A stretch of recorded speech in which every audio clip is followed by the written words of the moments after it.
We will determine the degree of dissociation for your reaction, and then we will predict the direction of your reaction by comparing the values of Q and K, right? So, what is degree of dissociation? Alpha, denoted by alpha. So, dissociation means a reaction in which a molecule is broken down into smaller molecules, atoms, or ions. The degree of dissociation, alpha, is the fraction of the molecule that dissociates into smaller molecules, atoms, or ions. Okay. So in your reversible reactions, kalau you draw the ice table, kan, C ni the change X tu, that is actually your amount of dissociation. Okay. So degree of dissociation is alpha equals to your change in concentration over initial concentration, or change in number of mole over the initial mole. So basically, yang atas ni is your X, okay, your dissociation. Banyak mana awak punya substance tu dia bertambah atau dia berkurang, banyak mana the change tu. Okay. So the percentage of dissociation, okay, your percentage alpha is dia punya kenapa ni amount? Okay, dia punya formula sama je dengan atas ni alpha, just that you times with 100%. Okay. Alright. Why is your degree of dissociation important? So what does it mean? So if your alpha is equal to 1 or 100 is equal to 100%, then it means that you had complete dissociation. If your alpha is less than 1 or less than 100%, then it means that you had incomplete or partial dissociation in your reaction. Okay? If 3 moles of A are placed in 1 liter container at 298 Kelvin, calculate the degree of dissociation, your alpha, of A for the following reaction. Okay. So, the equilibrium constant, Kc, at 298 Kelvin is 0.10.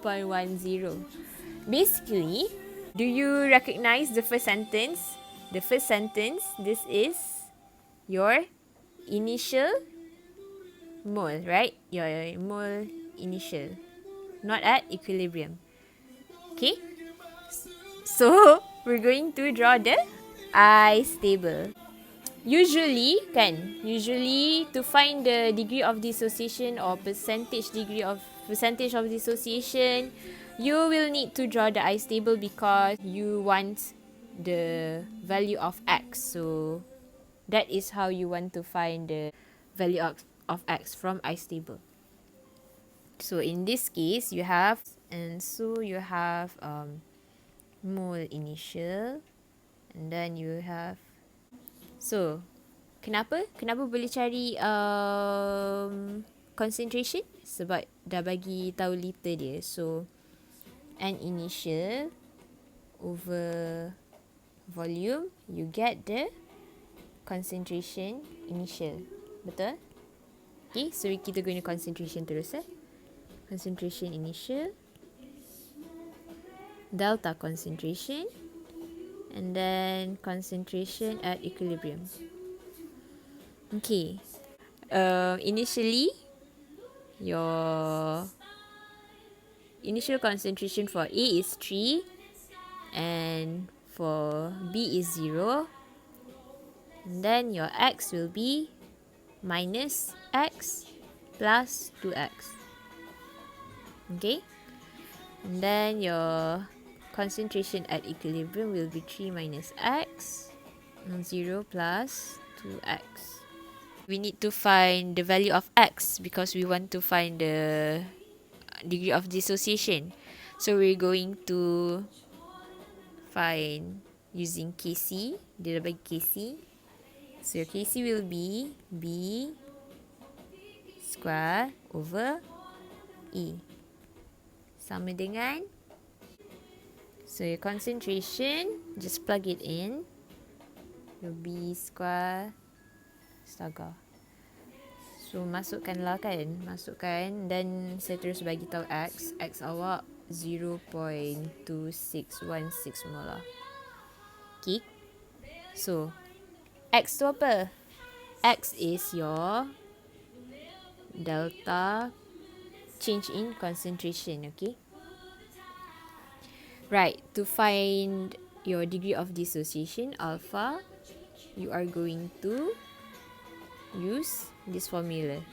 This over initial, okay? So, masukkan value 0.2616 over 3. Boleh? And then you get this value. Gitu.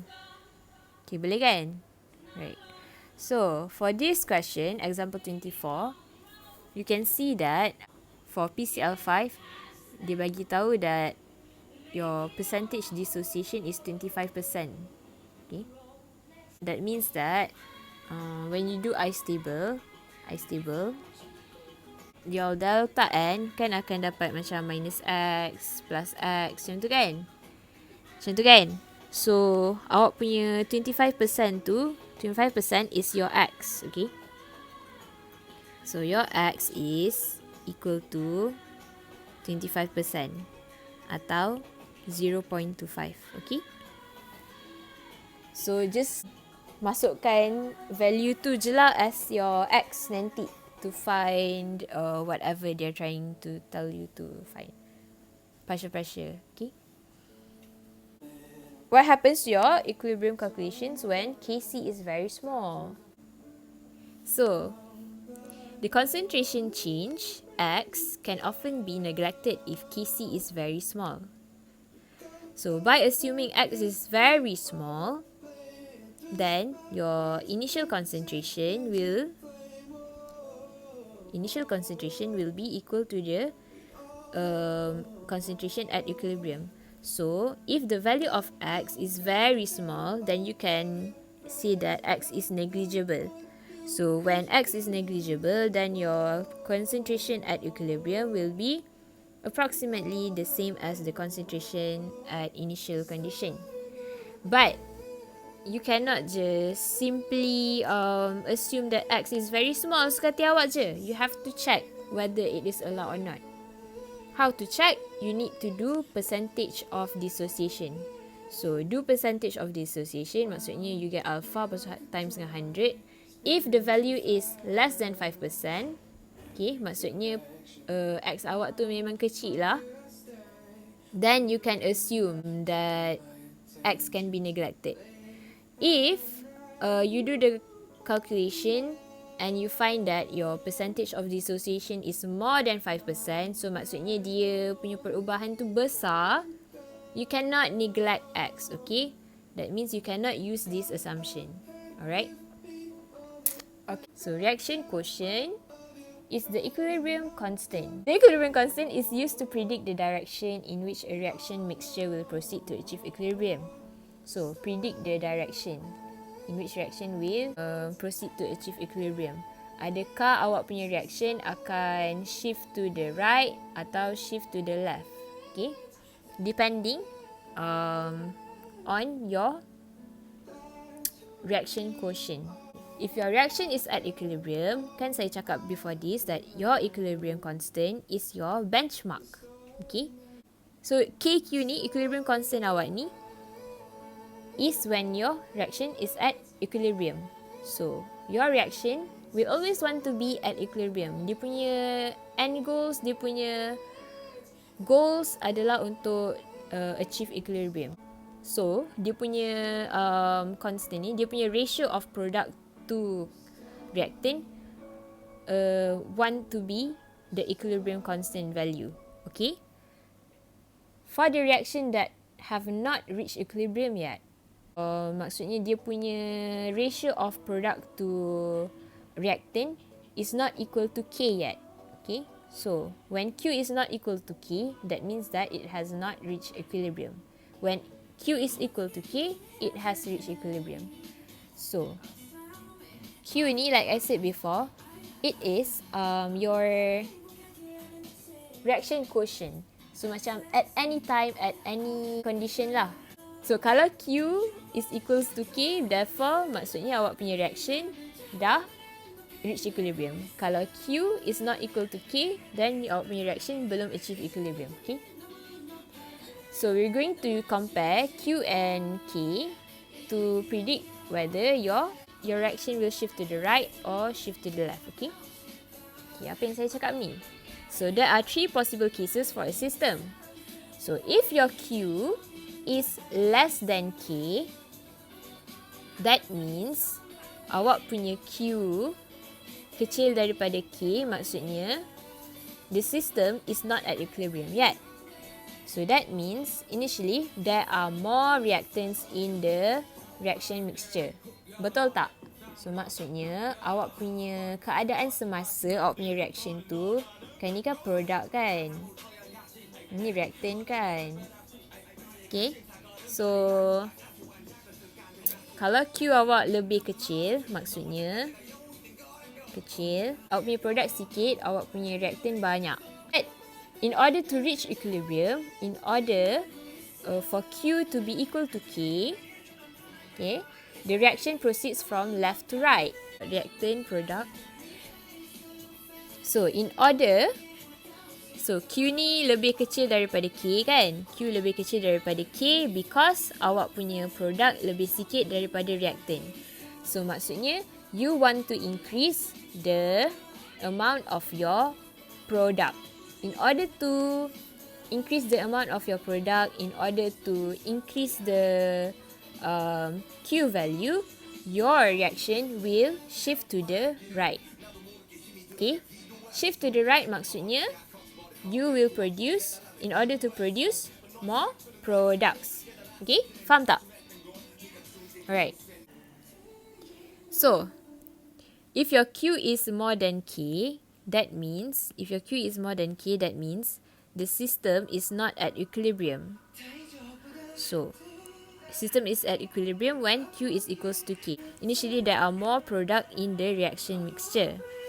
So that means at this moment, your Q is high because you have more product than reactant. Betul tak? So, in order to decrease your Q value, you have to decrease your product. So, what can we do to decrease your product? That means your reaction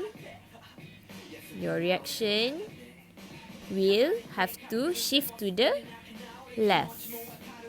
Okay, from right to left.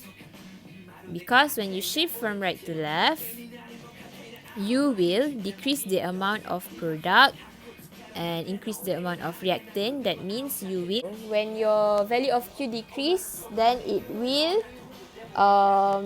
decrease to reach equilibrium lah. So dia akan jadi equal to K. Okay, boleh So ni Q equals to K, maksudnya system is at equilibrium.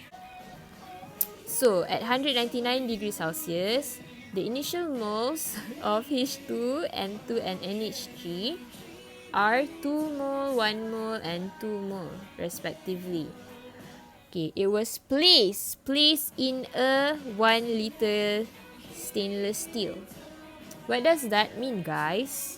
It means that this is not at equilibrium. Okay, if the Kc for the reaction is 0.105 at this temperature, decide whether the system is at equilibrium. So, equilibrium ke tak? If it is not, predict which way will the reaction proceed. Okay, so ingat bila diorang bagi quantities for initial, make sure to find your QC atau QP. Okay, this is your balance equation.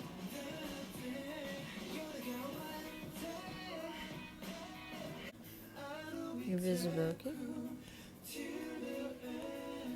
Alright. You know the concentration tak? So awak dah ada volume kan? So awak ada number of moles kan? So you can find the concentration kan? So concentration of NH3 berapa? 2 mol. 2 molar, sorry. H2 2 molar. N2 1 molar. Okay. So you want to find QC. And then you will get your value of QC. Awak dapat 0.5. So QC is 0.5 and KC is 0.105. So siapa lebih besar, siapa lebih kecil. Therefore, QC lagi besar kan? So if QC is greater than your KC, you have more product than your reactant. So you need to decrease the amount of your product. So if you want to decrease the amount of your product, your reaction will shift to the left. Betul tak? Okay. That means your equilibrium will shift to the left. Okay. Ni jawapan dia. Okay, with that I'm going to wrap up subtopic 6.2. So what we learned was that we learned how to predict the position of equilibrium by comparing Q with K. So kalau Q is less than K, that means that your Q is small. You need to tinggikan Q, therefore you need to increase increase your concentration, increase your product. Therefore, if you want to increase your product, your reaction will shift to the right. Okay, ini because you want to lower the value of Q, you want to lower the amount of your product, your reaction will shift to the left. Okay. Okay, so ini when your reaction is already in equilibrium. So finding the degree of dissociation alpha, you will have to find it from the ice table because X is basically your change kan, your delta N atau your delta N or your delta concentration, okay, whatever that is changed, your dissociation, berapa banyak dia berubah. Okay, when to assume that your concentration at equilibrium is approximately equal to the concentration of initial, when your percentage dissociation is less than 5%. If more than 5%, maksudnya awak tak boleh assume that X is small. Maksudnya dia besar tu. Okay? Make sure you understand what they are saying, what they mean. Okay? Notice the patterns of the questions. Okay? And apply the concepts that you understand. So, time tutorial questions. That's all.